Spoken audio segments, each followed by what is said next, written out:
Hello everyone, Professor Salaryman here. I will be your teacher for the day. Today our lecture revolves around world building in anime and manga. World building is extremely important and we need to cover the reasons why it's important. What are the elements that can contribute to a successful world building? And which animes did it best and which animes fell short and could not actually deliver on the world building that we were hoping for. Again, before we start, a quick reminder, the reason we are doing this is that we believe anime and manga belong in universities and colleges as a literature major. Rather than learning about literature from thousands of years ago, it is better to learn about manga and anime since the writers and the events are contemporary and appreciate them today rather than after 100 years from now. So, let's get started. What is world building? You know, when you used to play video games in the past, you used to have a specific path where you cannot move out of it. It was like a pre planned course of events, of characters, of decisions, and so on. And despite that being pretty cool, it was not as immersive as you were hoping it to be. Then we started having open world games where you can make decisions, where you can access places that are not pre planned for you, where you can just roam around and enjoy the universe that you are taking part in as the character that you're playing. And that was just a world breaking event. Open world games just broke our minds for a good reason. When you are watching a manga or an anime and someone shows up with superpowers, you cannot believe that, right? It's insane. That person has superpowers. You look around you, nobody else has superpowers, and you are in disbelief. But why does this happen? Because that person is jumping on your screen, it's accessing your world, and your world has rules. Those rules say no magic, no superpowers, no monsters, gravity exists, blah, blah, blah, blah.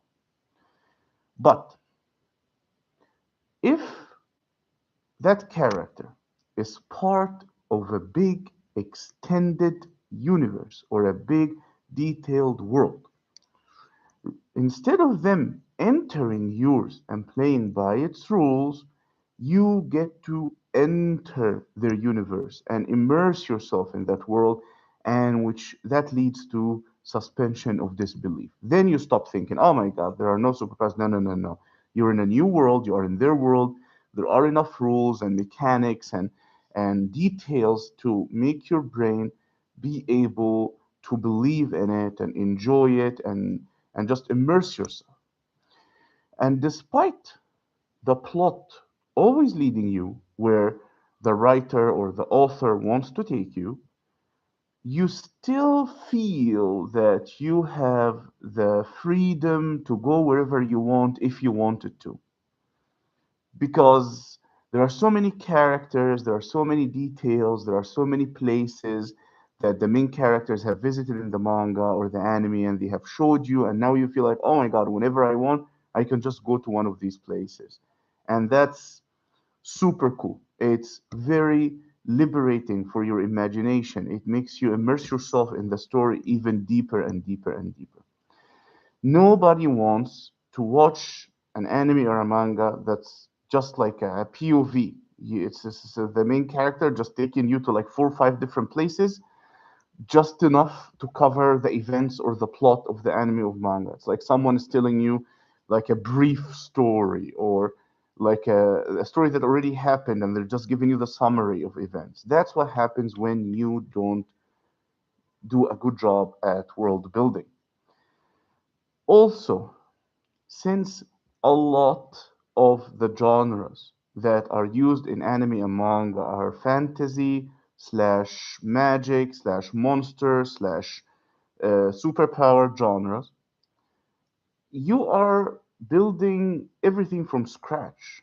So you gotta be detailed as possible. You are not building on some existing preconceived notions. Like if you're doing a romance anime, you're just playing by the rules of our world. So all you have to do is say this story takes place in our world, and that fills me in on all the background information, how cars work, how food works, how the weather, everything. I'm done. Like I know it's here.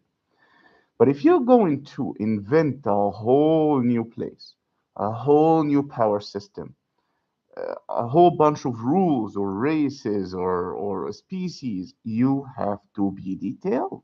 You gotta build it for me. So that's our first section done.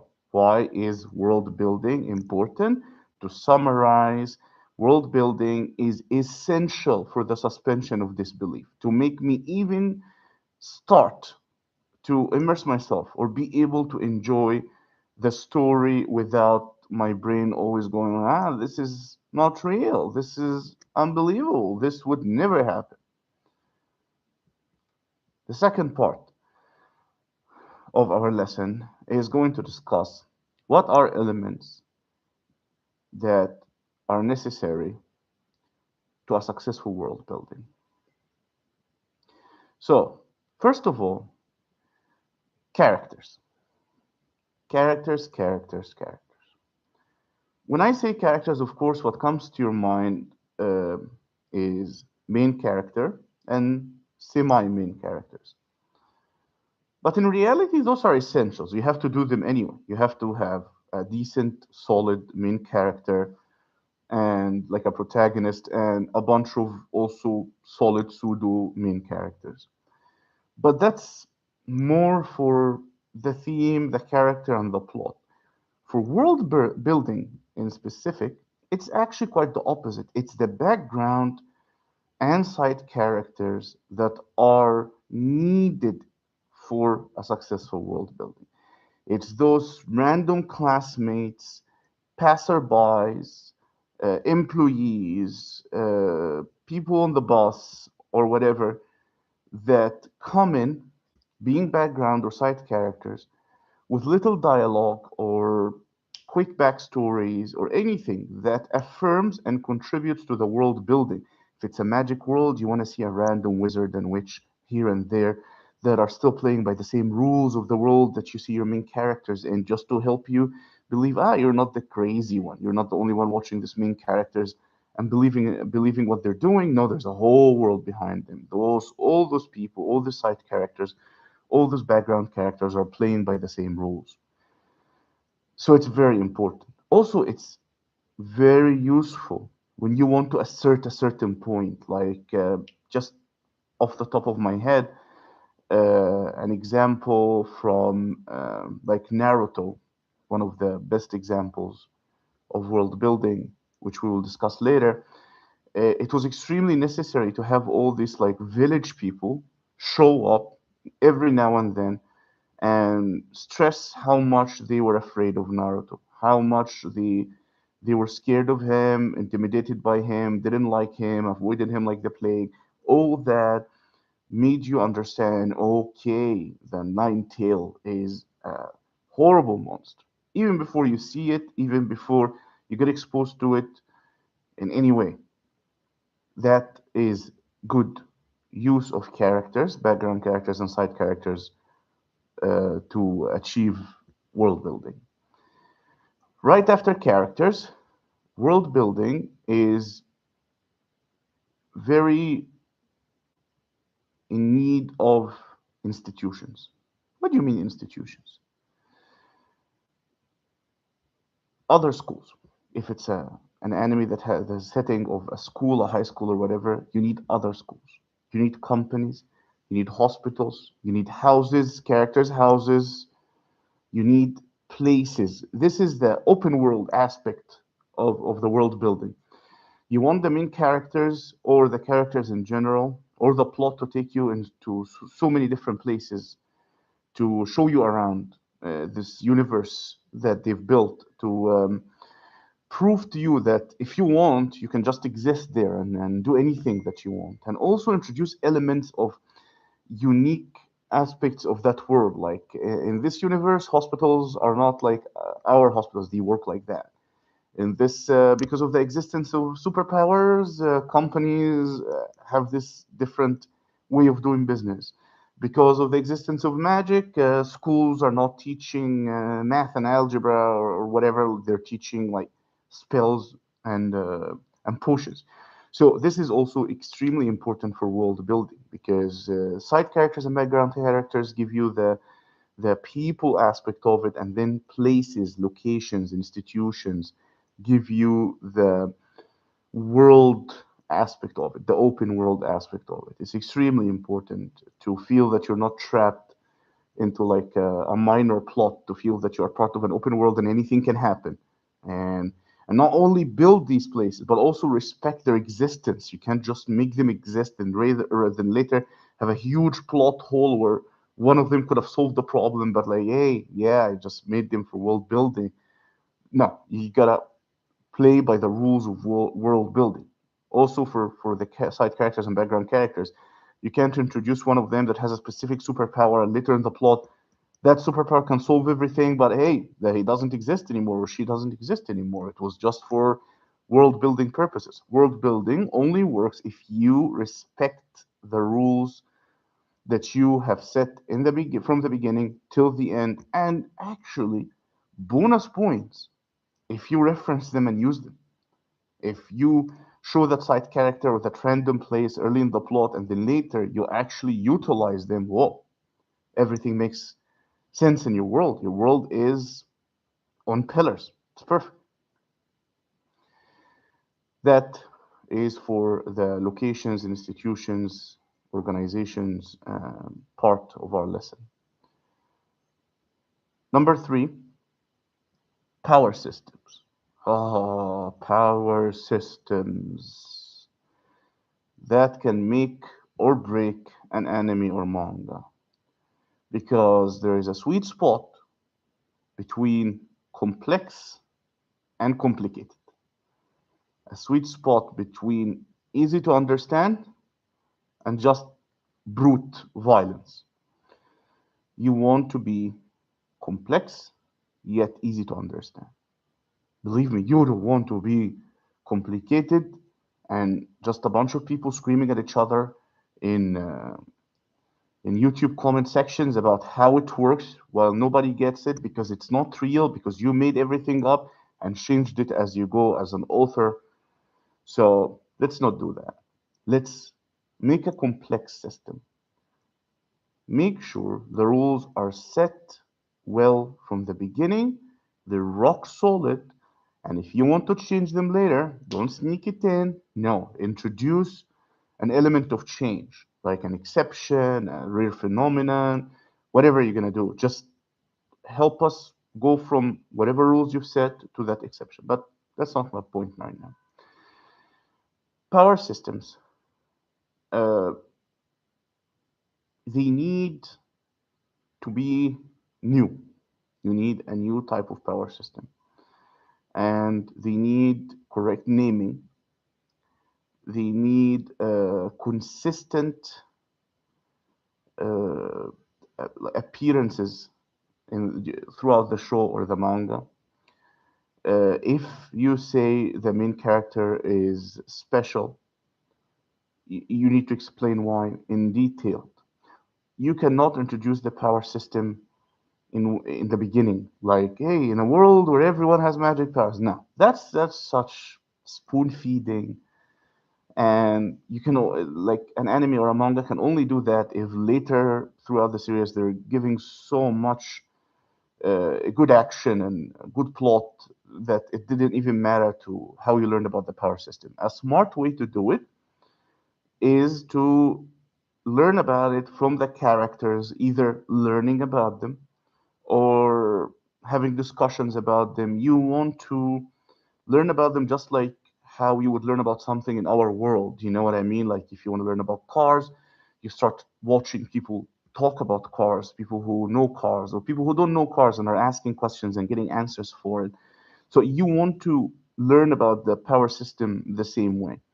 One thing comes to mind that I loved so much about Hunter x Hunter is the way they learned about power system, like Killua and Gon when they were learning about what is Nen, and what is Ren and like how everything works. They learned about them in a literal lesson.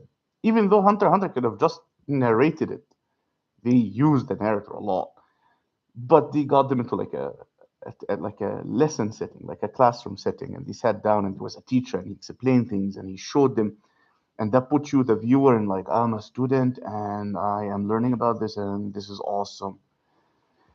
And then they kept introducing you to more and more types. And yes, I understand they used narration a lot to explain people's powers and abilities.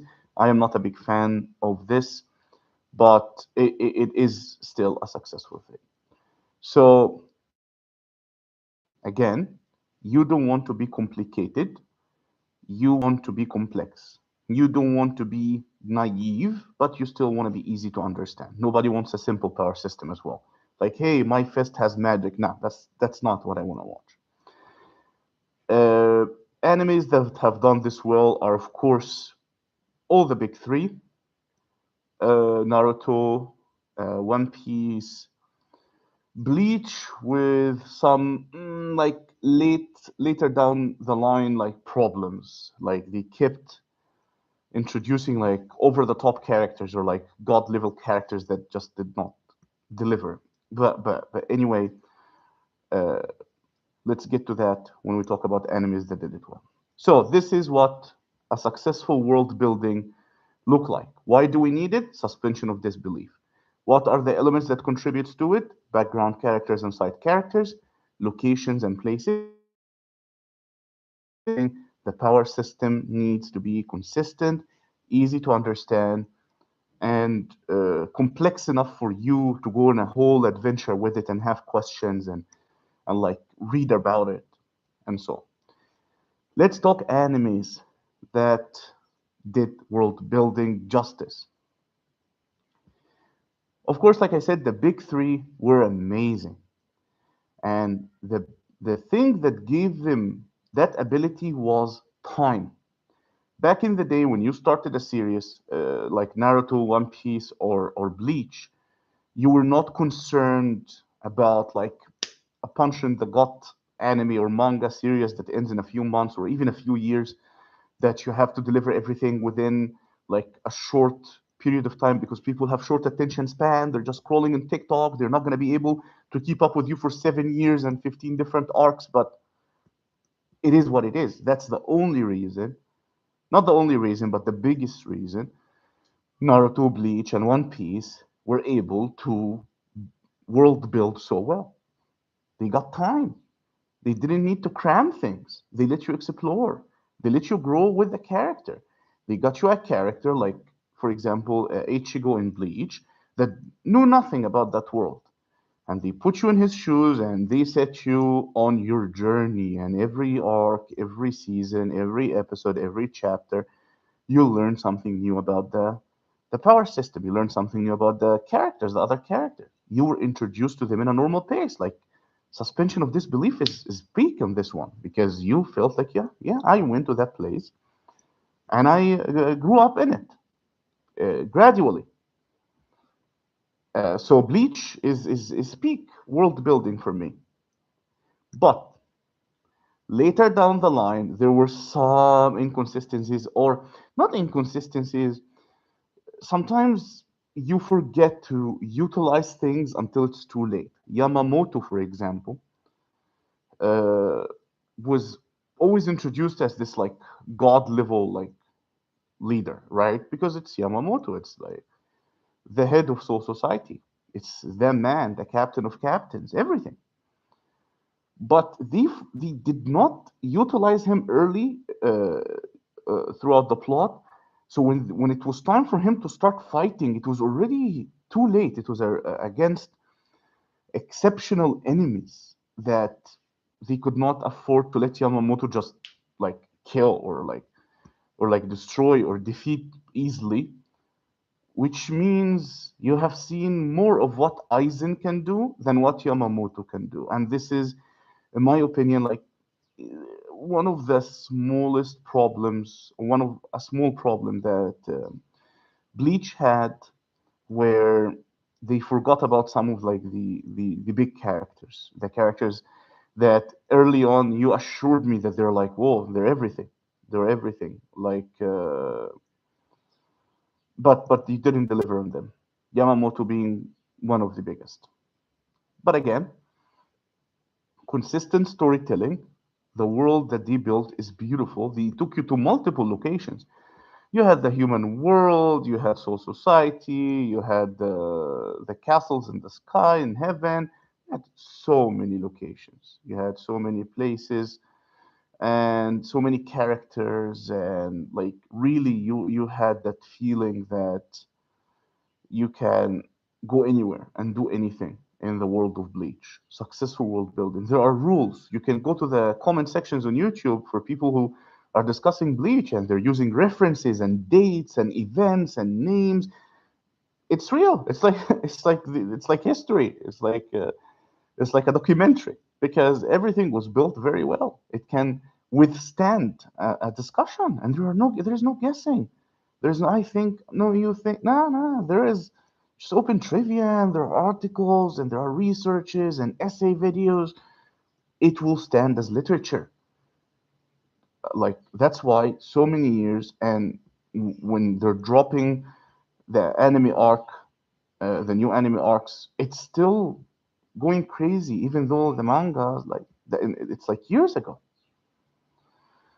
Also, that show or that story has good world building when both the manga and the anime are delivering. Hmm. Good world building means manga's better, anime's better is not even in the conversation. Good world building means both anime and manga are peak because when they're creating the anime based on the manga, the intricate world building prevents them from taking liberal creativities, like creative liberties, and like going crazy and changing things. No, no, no, no, no. You have to move carefully because I've built all this infrastructure that you have to follow, that you have to respect. So it's a sign of good world building when you see a show that has peak manga and peak anime. And when people talk about it, you never hear the discussion. I was like, oh, the manga was so much better. No, the anime was so much better. No, no, no, no, no. That never happens. It's good either way. Bleach is one of those. I watched the anime, I've read the manga, and I've enjoyed both of them the same. And the things I liked were the same, the things I didn't like was the same. I know there were some differences, of course, but it wasn't core differences. There was no need. The manga, the material that was created was just perfect. So the anime just had fun. Another anime or manga that did perfectly well was Naruto. Naruto has exceptional world building.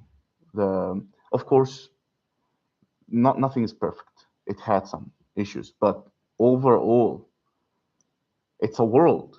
It's a whole world. They drilled the side characters and the background characters, and they even had their own arcs. Some of the background characters, like the teachers, like the other students at the school, like people's cousins and people's grandpas and everyone, they had like full on arcs and during the manga and the anime journey. You knew everyone. You knew everyone. You knew like the characters and their characters and their characters. They were pets. The pets got introduced into the show. That's how detailed the world building was. You got to meet the cats and the dogs and the insects. Like, who does that? The geniuses. That's who. And that's why Naruto is a great example. As for the places and locations in Naruto, because we're applying the elements that we talked about, characters, check. Locations and places, like, come on. Everything was like they did a lot of adventures outside the village. First of all, they solidified the village. Konoha, the village, the Leaf Village. Here are the rules. These are the people. That's how it works. The houses, the restaurants, like the whole thing. You feel like you can go shopping at the village. It's a real place. It has its ecosystem. They have schools and hospitals and restaurants, and that's how rich people live, and that's how poor people live. And they even had a racial war, like a whole thing. And then, but it doesn't end here because genius author, genius world building.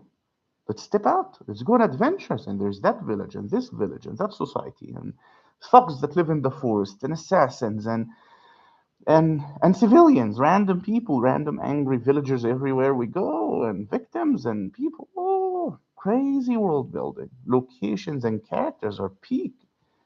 And again, we don't have the conversation of which is better, manga or anime, because both are fucking amazing. That's how it works, right? Uh, the reason people are more familiar with the Naruto anime more than the manga is not because the manga is not good enough or anything. It's just that the time frame, the era where people started picking up Naruto, people were not familiar with that. What is that? What is that Japanese art thing? It was people are were not a lot, not everyone, but a lot of people were not even aware of the existence of mangas and anime. Naruto is old. It's ancient. So when they picked it up, the it was introduced to them like translated into the Western countries like dubbed, and they just launched at them, and they're like, "Whoa, what's that on TV?" It wasn't like now when we know that there's an anime, there must be a manga for it. Let me pick up the manga, or the manga comes first, and you know about it from the online communities or YouTube channels. People recommend it to you. No, there was only the option of watching whatever shows up on TV. That's what happened with Pokemon. That's what happened with Naruto. That's what happened with a lot of anime. But again, I have never heard, at least from my experience, anyone say bad things about the Naruto manga. Because again, if you succeed at world building, the rules apply. Third anime that did it well, and this time I'm not choosing one of the big three, one of the old big three. I'm choosing one of the new big three, just to prove that it's not about like, oh, back in the day, the good old days, Mr. Professor Salaryman is just an old fart. No, no, no, no, no. I'm talking right now. It still applies. If you do it right, you just do it right. Uh, you know this little show called Demon Slayer. Yes, that Demon Slayer, the one destroying box office records, destroying sales numbers, and huge fandom, very diverse fandom. Like from kids to grandpas, I'm seeing them like going crazy for Demon Slayer, loving it. And why is Demon Slayer successful? I think it did well on the world building. Well, let's take our three elements and apply. Because again, remember, we're academics. We're going to study this at universities. We're building a curriculum, so we're not opinionated. We have elements. We have again background, side characters, locations, places, institutions of any sorts, and finally power systems. Right? Oh yeah, I'm sorry, I forgot about in Bleach and Naruto. The power system is like infamous. Fantastic job, right?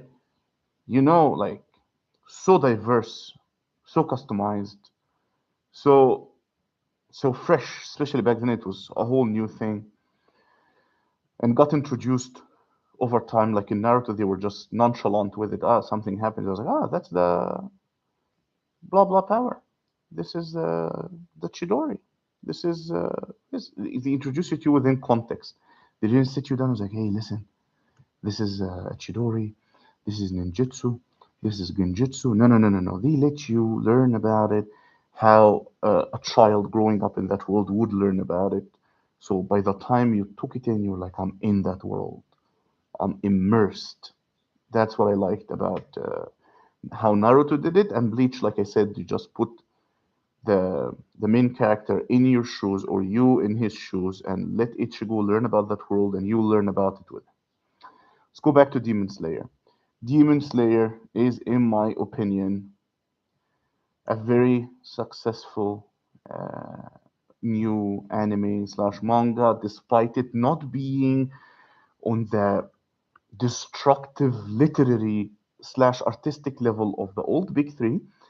It still succeeds from a technical perspective. Think about it. Characters, characters and the background characters, some of them are even more memorable than some of the main characters. Everyone that showed up on screen was well thought, well made, intricate, complex. Yes, there were some throwaway villains, but of course you need that. But also, these people contributed to asserting like how demons are bad, that there are like there is no redemption for them, they're horrible, and to show you the diversity and types of demons, or to like to keep you up. But let's take a look at the extended world of Demon Slayer from the main group. The three boys were amazing, were amazing. And then you go out to the Hashiramas, and they're amazing, and every one of them has their own background story, their own families, their own connections and decisions and problems and issues. And then the world of demons, it's also ranked like the characters. It's just so special. Each one of them is someone that is a pillar in that world. So first one, characters, main side background, check, check, check, check. Let's talk locations. The whole thing is a journey, so they did very well with it.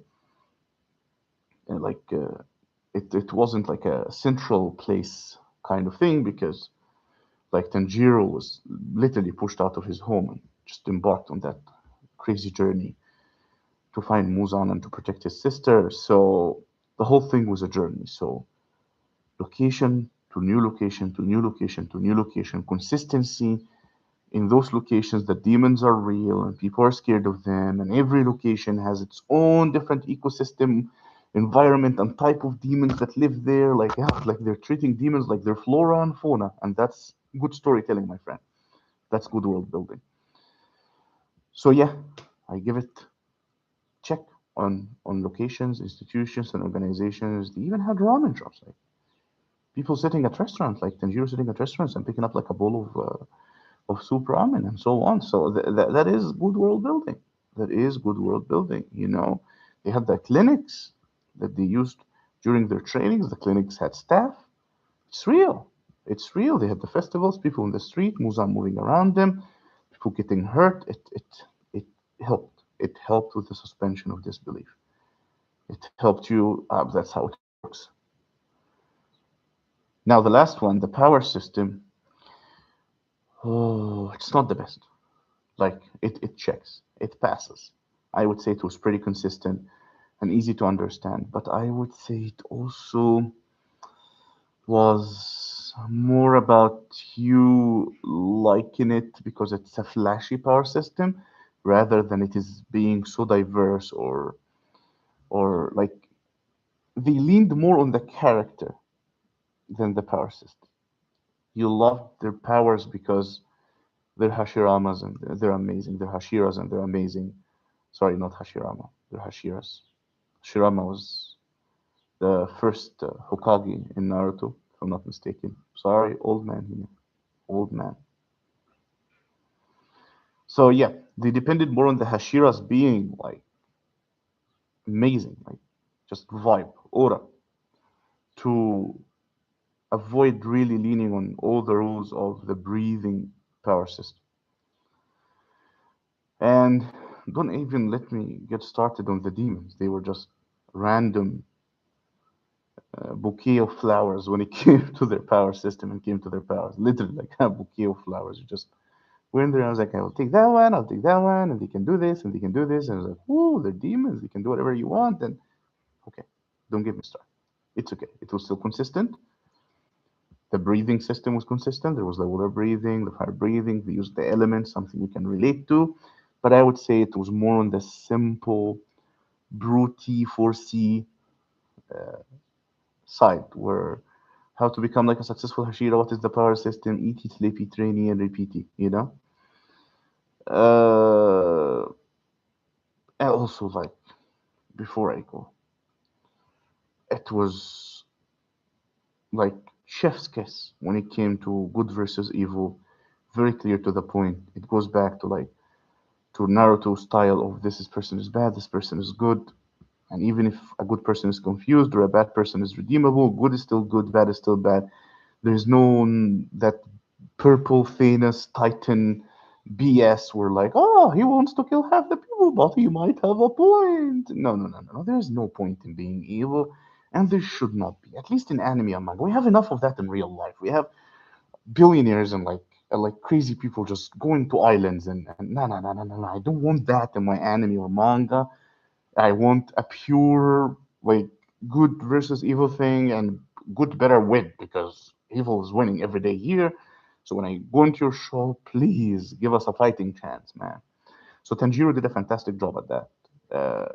Just like Naruto, but Naruto took it a little bit too far with the whole Tokyo Jutsu thing, but it was still like pure. He's a good guy. A good guy is a good guy, and you can root for that. And it's essential for world building because if Tanjiro or Naruto want to be that strong, it is part of the world building process to make them that pure because Muzan is that strong because he's that evil, right? Madara is that strong because he's that angry. So you also, if you want to make them the main characters, the good guys, that strong, you have to make them that good, that pure, that friendly, that loyal, that everything. They can't be just like random. Oh, I'm confused. I don't know what's right. I'm strong. I love my friends. I hate my friends, but I'm super powerful. No. People that are super powerful have mental clarity and moral clarity on either they're good or they're bad. It's a bunch of active decisions that they make every day of being good friends, bad friends, saviors, villains, or whatever.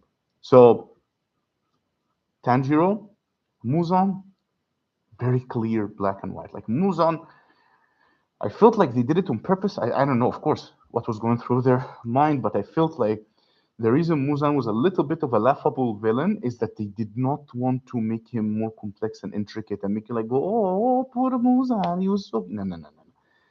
Garbage, just garbage. Simple, two-dimensional